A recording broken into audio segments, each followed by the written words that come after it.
ホラー漫画家の伊藤潤二と申します。梅津和夫先生の賞ができて、これを応募しなきゃと思ってちょっと疲れて出たら、ベランダで黒マントの男がオカルト部イエイ、はい、ということですね、今回は少し変わった恐怖をですねお届けできたらなと思っております。はい、緊張するはい、それではですねお読みします。富江などでおなじみホラー漫画家の伊藤潤二先生にお話を伺いたいと思います。よろしくお願いいたします。どうもこんにちは、ホラー漫画家の伊藤潤二と申します。どうも今日はよろしくお願いします。よろしくお願いします。米わらしです。よろしくお願いします。どうもはじめまして。よろしくお願いします。ちょっと今回はいろいろなお話を聞かせていただければと思います。はい、今回特別なこの回ということなので、場所もですねとっても素敵なところをお借りしております。はい、台場怪奇学校というねとっても怖いお化け屋敷からお届けしてまいりますので、ぜひね皆さん目を凝らしてこんなのあるんだなんてね見ていただけたらなと思います。はい、ということで今回よろしくお願いいたします。よろしくお願いします。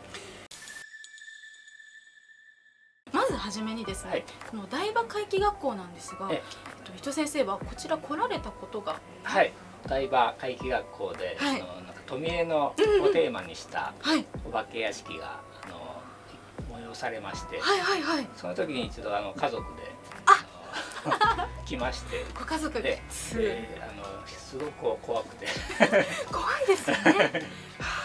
めちゃくちゃ音がすごい怖いですよね。そうですね。今もなんか時々怖い音がしますよね。ドキドキしてます私。はい。じゃあちょっと早速なんですけども、私が作品を先生の作品を見てて個人的に気になってたことがありまして、ちょっとそれを質問させていただけたらなと思います。はい。まずですね、先生の思い入れのあるキャラクターっていうのは誰なのかなって。はい。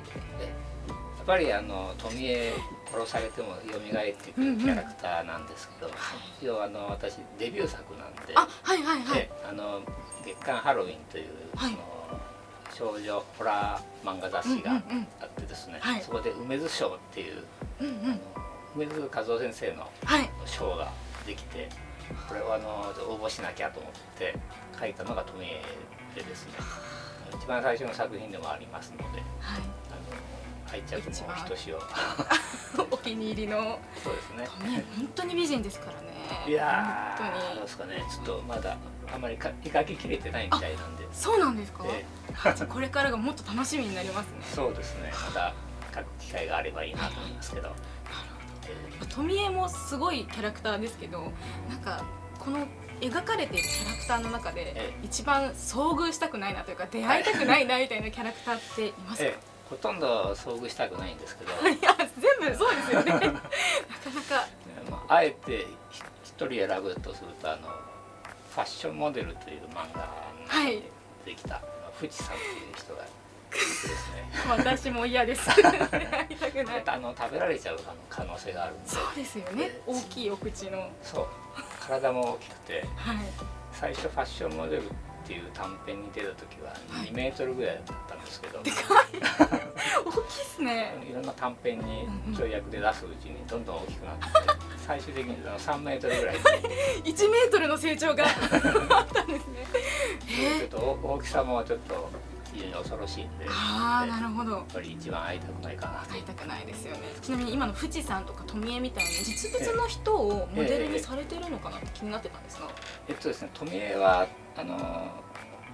特にモデルになって、例えばファッション雑誌の新聞の広告なんかに名も知らないモデルさんの顔が出てたりして、綺麗だなと思うわけですけど、特定の有名な女優さんとかそういうんじゃなくて、知らない人に未知の魅力を感じるようなところがあって、そういったところを富江に反映させたいなというのがありましたね。藤さんはもうあれはサメがモデル。そうなんですか。サメなんだ。サメの女っていう。いっぱいありますもんね。あれ生え変わるんですよ。生え変わるんですか。エスカレーター上にこう。確かにそれっぽい雰囲気ありますもんね。そうですね。なるほど。いつ頃からこういう怖い絵っていうのを描かれてたんですか。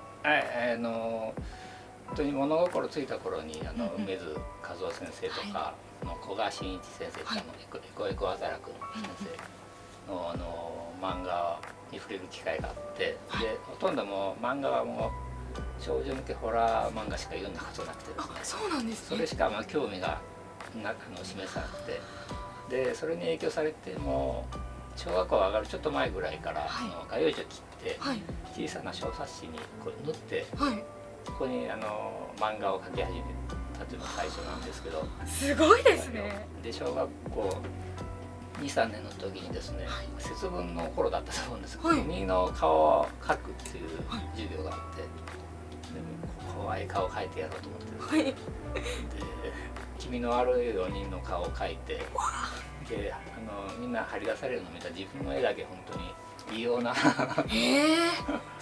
っとしまったちょっとやりすぎだったじゃあもうちっちゃい頃からもう描かれてる、小学生の頃から描かれてる。梅津先生に影響されてました。こんなこと言うのもあれですけど、幽霊いると思いますか？幽霊はい。いや私霊感がなくて、本当に言っちゃっていいのかな。全然大丈夫です。もうバッチリです。はい。本当に見たことないんで、いるとかいないとかちょっと断定できなくてですね。で見れば信じるっていう今のところそんな感じですね。どっちですか？いてほしいですか？いてほしくないですか？いてほしいです。あ、やっぱりいてほしいですか？漫画にできますので。そこをネタに。なるほど。見たことはないけど感じたこととかなんか聞こえたなみたいなこともないですか？子供の頃古い家に住んでて、ちょっと5度ぐらい傾いてたんですけど、家が傾いてた。実家ですけどね。で天井がもう古い木の板が張ってあって、冬場にこたつに潜り込んで天井を見てたら、なんか木目が人の顔に似てるのが見つけちゃって、どんどんなんか人の顔に見えてきちゃって、で怖くなっちゃってですね。で布団に潜り込んで、ちょっと家の母親とかが帰ってくるまで出られなかったんですが、練炭のこたつだったんで、下手するとね危ないですよね。でもそれほど怖かったっていう。そうですね。あとあれですよ、テレビで心霊写真特集とかありますね。あれ見ちゃうとトイレ行く時にこう寒気がゾワーっとしちゃって。そうなんですか？心霊写真の幽霊の顔とか思い出すと、寒くなっちゃって。意外です。意外です。心霊写真が一番怖いかな。そうですね。本当顔として見えますからね、ああいうのって。そうですね。そういえばあれですよ。話はありますね。あるんですか？漫画変える前に歯科技講師入れ歯っていう仕事やってたんですけど、ちょっと疲れて行ってたら、ベランダで黒マントの男がこう歩いてることが怖くて。それは怖い。その次の瞬間にこうふっと動かなくなってって、ベロも動かなくなって、でしばらくしたら溶けたんですけど、でその黒マントのコツコツって音がどうやら時計の音だったみたいで、なるほど。それなんか科学的に解明しちゃってそっか幽霊じゃなかったのか。そうなんですね。そういう体験ちょっとするだけで怖くなりますよね。寝る時とか。なるほど。伊藤先生で怖がりなイメージがちょっとついてしまったんですけど、本当に描かれてるものが怖すぎて、どういうところからネタを拾ってきてるのかなっていうのが気になってたんです。歯科技講師働いてる頃も漫画家と二足のわらじでやってた頃はこう仕事場でラジオの番組聞きながらいろんなよもやま話を、そういうところとか、その事件事故の出来事とかですね、そういったのをこうヒントにしてたりとかですね、あとなんていうちょっと不思議だなと思うような、そういった話を聞いたりとかして、いろいろ連想してちょっといいアイデアになったりとか。なるほど。だから最初怖いネタじゃないんですけど、それ無理やりそこに幽霊を投入したりして、そうやってホラーを作っていますね。怖い物語が本当に多いなと思ってたので、いやすごいそういうところからなんか面白いですね。ありがとうございます。はい、実際そのまだ幽霊を見たことがないって先生おっしゃってたんですけども、はい、もし見たら逃げますか、それとも興味怖いけどみたいな感じになります？絶叫するんじゃないですか。絶叫そういえばね、幼い頃に、はい、私のその傾いてた実家っていうのが、はい、トイレ行くのにこう地下道を通って、地下道？夜中一人でトイレ行けなかったんで、怖いですよね。お袋についてってもらってたんで毎回いやでもそうなりますよね。でその夜もちょっと2人で行って、でトイレ入ろうかなと思ったらお袋が急に震え出して、なんで震えてるか分からなくて、その時なんかいやー絶叫しましたね。でその後お袋がくしゃみをしたというなんだくしゃみするだけだったというですね。でもちょっと怖いですね。ドキドキしますね。怖いところに行ったりとか怖い話をすると幽霊が寄ってくるっていう話を聞いたりとか感じたりすることがあるんですけど、実際ホラー漫画を描いているってなんか怖いなって思った体験とかってありますか？自分の漫画描いてて怖くなったってことはほとんど深夜に描いててもないですね。そうなんですね。なんか背後になんかあるなみたいなものは全然。そうなんだ。締め切りの恐怖しかない。確かに大変ですよね、漫画家さんも締め切りやるから。ちなみにその心霊スポットに行ったりとかっていうのはされたことあるんですか？歯科技講師やってた頃に、同僚と一緒にですね、愛知県の伊勢神トンネルっていうありますね。それを夜中に行って、でトンネルが車のライトに浮かび上がったらものすごい迫力でわかります。で同僚もちょっとビビっちゃって、私もちょっと怖くって、もうそのまま帰ってきちゃった。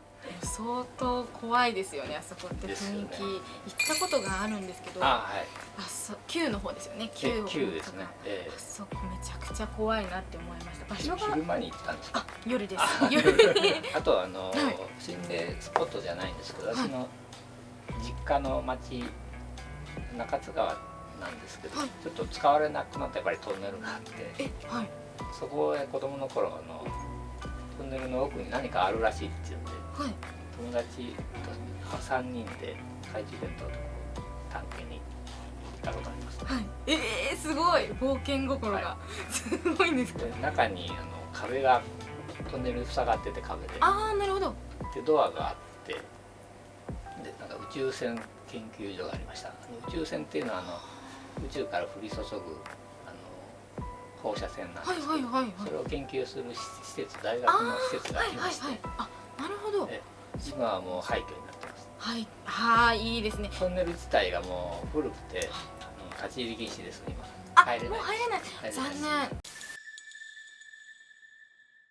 ちょっとこれいろいろ質問をさせていただいたんですけど、ちょっともう本当によければ全然よろしければねいいんですけど、ちょっと私の方をですね書いていただけるかなと。捨てられるかわかんない。もういいですか？やったー。もう用意してますからね、私ここに。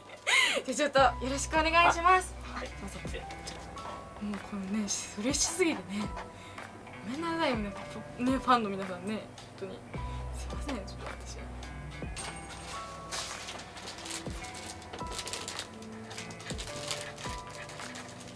れはちょっとね、先生にちょっと厚かましいかもしれないんですけど、絵を描いていただきました。ちょっとどの感じ。すごい。めっちゃ美人。すごいですね、本当に。仕上げてからお送りします。ありがとうございます。本当に嬉しいです。ありがとうございます。もうね、後日ちょっと楽しみに待ちたいと思います。ありがとうございます。本当すみません。はい、ということでちょっと今回はですね、伊藤先生にとても怖いお話とかちょっと面白いお話をね聞かせていただきました。ありがとうございました。こちらこそ。本当に貴重な時間ですよ。ありがとうございます。はい、なんとですね、今回こんなにいろんなお話を聞かせていただいたのに、まだまだね素敵なイベントをされてるというのを私伺いまして、先生の作品を声優さんの朗読付きで読むことができる動画が配信されているっていうのを聞きました。そちらでぜひ皆さんもねチェックしてください。はい。そしてですね、稲川淳二さんも作品を朗読するクラウドファンディングがあることですね。稲川さん大ファンなんで、そうなんですね。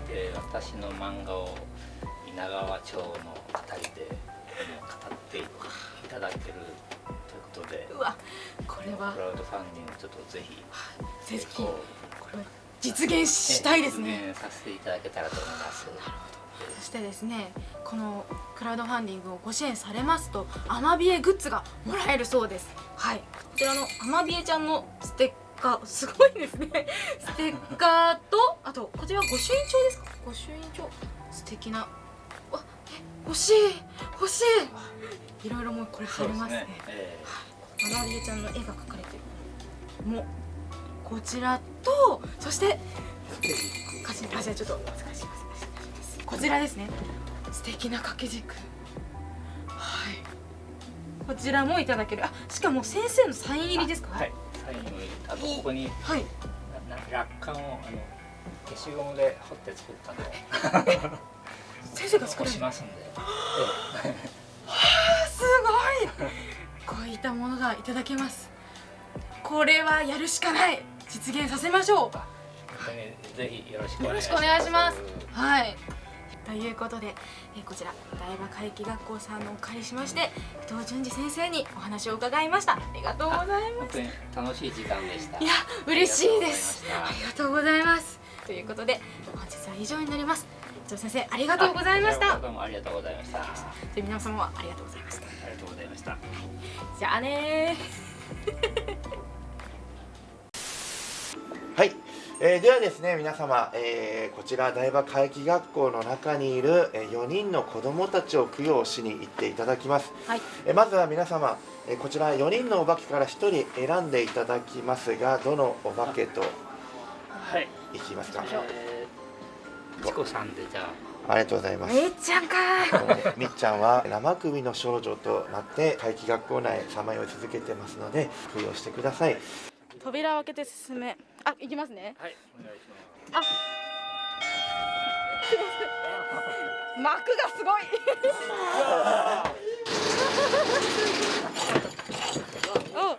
動きますね。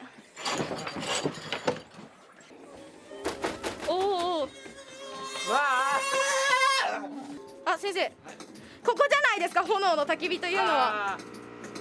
はい、では起きまして、ではあの言葉いきますか。の成仏してください。